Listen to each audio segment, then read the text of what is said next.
A smooth rubber cord of length L।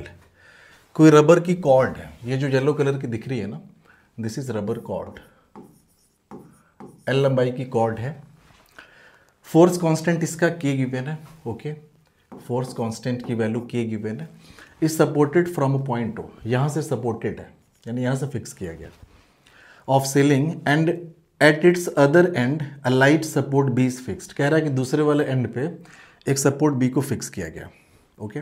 A small washer capital A, एक washer है जिसको capital A नाम दिया गया, उसका मास स्मॉल एम बोल रखा है, इसका मास जो है वो स्मॉल एम है, ठीक है। Starts falling from point O and hits the support B. कह रखा है कि यहाँ से गिरना शुरू कर रहा है पॉइंट ओ से और इसको हिट कर रहा है, यहाँ पे बी को हिट कर रहा है।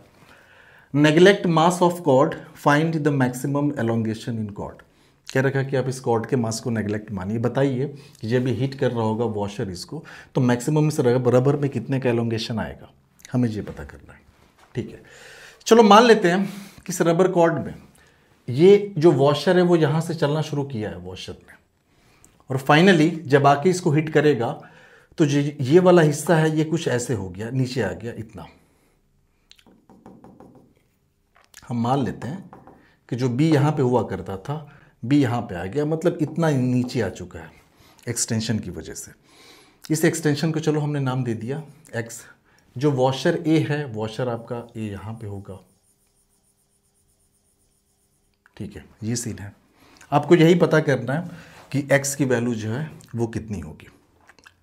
वर्क एनर्जी थ्योरम यहाँ भी आप यूज़ करेंगे। So using work energy theorem, work energy theorem, work energy theorem क्या कहता है कि work done by all the forces is equals to, ये वॉल हमने नहीं लिखा है, ये work done by all the forces है, equals to change in kinetic energy. Change in kinetic energy का मतलब kinetic energy final minus kinetic energy initial, इसकी बात कर रहा है। Work done by all the forces की अगर हम बात करें तो भैया ये जो वॉशर है इसका मास m है, तो इस वॉशर पे इसके खुद के वेट ने कितना वर्क किया। तो अब तो पहले ये देखो कि भैया इस वॉशर की अगर बात करें, ये रहा आपका वॉशर, और वॉशर पे इसका खुद का वेट नीचे काम करेगा mg। वॉशर ओ से चला है, वॉशर अब यहाँ पे है कहीं, ये तो कितने का डिस्प्लेसमेंट हुआ है डाउनवर्ड डायरेक्शन में वॉशर का mg की वजह से। तो आप बोलोगे ये हो गया l, ये हो गया s, तो यहाँ से यहाँ तक का ये वॉशर में जो डिस्प्लेसमेंट हुआ है वो L प्लस एक्स का हुआ है, ठीक है। तो work done by all the forces में हमने लिखा वर्क डन बाई ग्रेविटी, तो ग्रेविटी ने कितना वर्क किया, तो आप बोलोगे वो किया mg, और साथ ही साथ यहाँ पे हो गया x प्लस एल के बराबर। पॉजिटिव वर्क क्योंकि mg भी नीचे की तरफ, l प्लस एक्स भी नीचे की तरफ है, ओके। दूसरी बात कि अगर इसमें एक्सटेंशन हुआ है x का, तो आप ये भी कह सकते हो कि वर्क डन बाय स्प्रिंग कितना होगा, तो माइनस हाफ के एक्स स्क्वायर होगा, आप ये कह लीजिए। या फिर एनर्जी स्टोर्ड इन स्प्रिंग वो भी माइनस हाफ के एक्स स्क्वायर के बराबर होगा, तो ये हो जाएगा माइनस हाफ के times x square is equals to final kinetic energy. भाई फाइनली सारा कुछ रेस्ट पे हो जाएगा, तो ये हो गया 0 minus initial kinetic energy, release किया गया ना रेस्ट से, तो वो भी क्या है आपका 0 है, ठीक है। अभी यहाँ पे हम क्या करते हैं, ब्रैकेट को ब्रेक करते हैं, तो ये हो जाएगा mg x, ये हो जाएगा plus mg l minus half के x square is equals to 0, ठीक है ना, ये सीन हुआ। अब माइनस से पहले गुणा कर देते हैं, माइनस से हम इसलिए मल्टीप्लाई कर रहे हैं, हमें एक्स स्क्वायर के कोफिशिएंट को पॉजिटिव बनाना है इसलिए, और कोई ऐसा नहीं है। तो ये हो जाएगा हाफ के टाइम्स एक्स स्क्वायर, माइनस में हुआ करता था प्लस में हो गया, ये प्लस में है माइनस में हो जाएगा, तो ये हो जाएगा माइनस mg x, ये प्लस में है ये भी माइनस हो जाएगा, minus mg l is equals to 0। आपके सामने x के फॉर्म में क्वाड्रेटिक इक्वेशन यहाँ पे दिख रही होगी, ठीक है। एक्स स्क्वायर इसके कोफिशिएंट को 1 बनाना है, तो जब कोफिशिएंट को 1 बनाना है तो हमें क्या करना पड़ेगा। आप बोलोगे यार कि 2/k से ना इस पूरे एक्सप्रेशन में मल्टीप्लाई कर दो आप, तो ये हो गया हाफ के एक्स स्क्वायर माइनस ये हो गया mg x minus M G L is equals to, तो मल्टीप्लीकेशन तो हम दोनों तरफ करेंगे, इधर टू बाई के से किया है तो जीरो में भी टू बाई के से करें, हालांकि इधर करने से कुछ फर्क नहीं पड़ेगा, ये फाइनली जीरो ही रहेगा।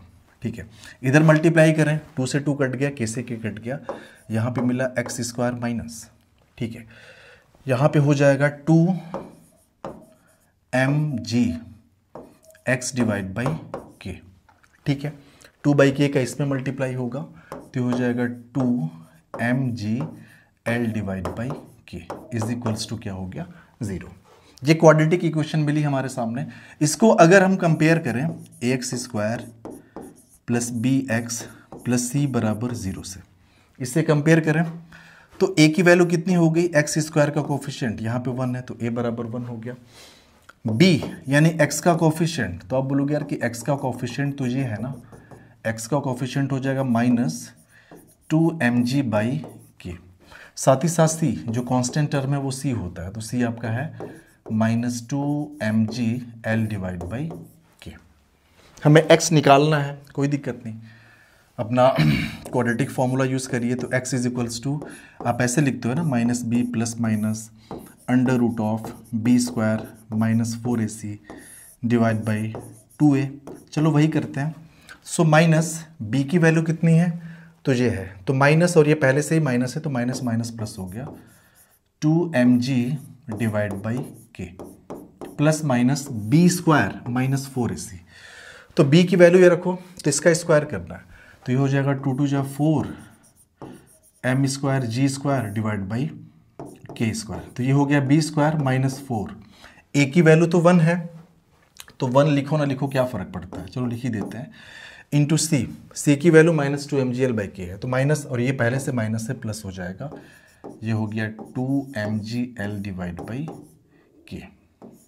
ठीक है, divided by two times A, ठीक है ना, तो सिंपल ये हो जाएगा यहाँ पे टू, क्योंकि ए की वैल्यू वन है। तो आपके सामने मिला x is equals to two M G divide by K plus minus, क्या यहाँ से कुछ कॉमन कर सकते हैं क्या हम? देखो यहाँ से एम जी बाई के बाहर आ सकता है, लेकिन यहाँ से नहीं आएगा, तो एक काम करें ना, के से ऊपर नीचे मल्टीप्लाई कर दें, तो ऊपर करेंगे तो नीचे के स्क्वायर हो जाएगा। ठीक है, साथ ही साथ m से भी ऊपर नीचे मल्टीप्लाई करें तो ऊपर m स्क्वायर हो जाएगा। ठीक है, g स्क्वायर बनाने के लिए g से ऊपर नीचे मल्टीप्लाई करें तो नीचे किया तो ऊपर आपका g स्क्वायर हो गया। ठीक है, अब देखिए ये प्लस माइनस, यहाँ से 4, तो 4 से 2 आपका बाहर आ गया। अब ऐसे देखिए ना, थोड़ा सा एक स्टेप और हम कर लेते हैं, हमने यहाँ पे लिखा 4 m square G square divide by K square, ये कॉमन कर लिया तो यहाँ पे तो मिला 1। ठीक है, 4m square G square upon के स्क्वायर कॉमन कर चुके हैं ना, तो यहाँ पे आपका बचा हुआ है 2, और ये है k और ये है l divide by M G. I think यही होगा, क्योंकि 4 तो कॉमन कर लिया, m स्क्वायर जी स्क्वायर भी कॉमन कर लिया, के स्क्वायर भी कॉमन कर लिया, तो ऊपर बचा 2 KL बाई एम जी। चलो ठीक है, डिवाइड बाई ये आपका रहा 2।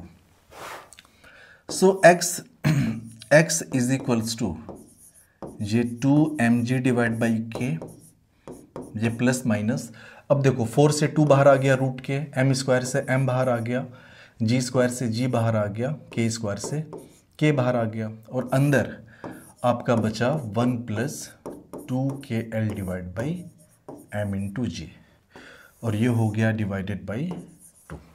ठीक है, ये चीज़ है यहाँ पे। अब देखो बेसिक कैलकुलेशन है बस। अब जहाँ पे आप क्या कर सकते हो, 2mg बाई के बाहर कर सकते हो, कॉमन कर सकते हो। सो 2mg डिवाइड बाई के हमने बाहर किया तो अंदर यहाँ पे मिला 1। ठीक है ना, प्लस माइनस में माइनस को इग्नोर करो, क्योंकि x आपका नेगेटिव नहीं हो सकता। अगर इसको माइनस लेंगे ना तो इसमें से इसको घटाने पे जो आंसर होता है वो नेगेटिव हो जाएगा, तो नेगेटिव तो हमें लेना नहीं है, क्योंकि भाई जो भी एक्सटेंशन होगा वो पॉजिटिव में ही होगा, ये कभी नेगेटिव नहीं हो सकता। 2mg बाई के बाहर कर लिया तो 1 प्लस यहाँ पे बचा under root 1 plus 2KL divide by mg, और फाइनली डिवाइड बाई 2 है, ठीक है ना, ये सीन है। तो चलो यहीं पे आंसर छोड़ देते हैं।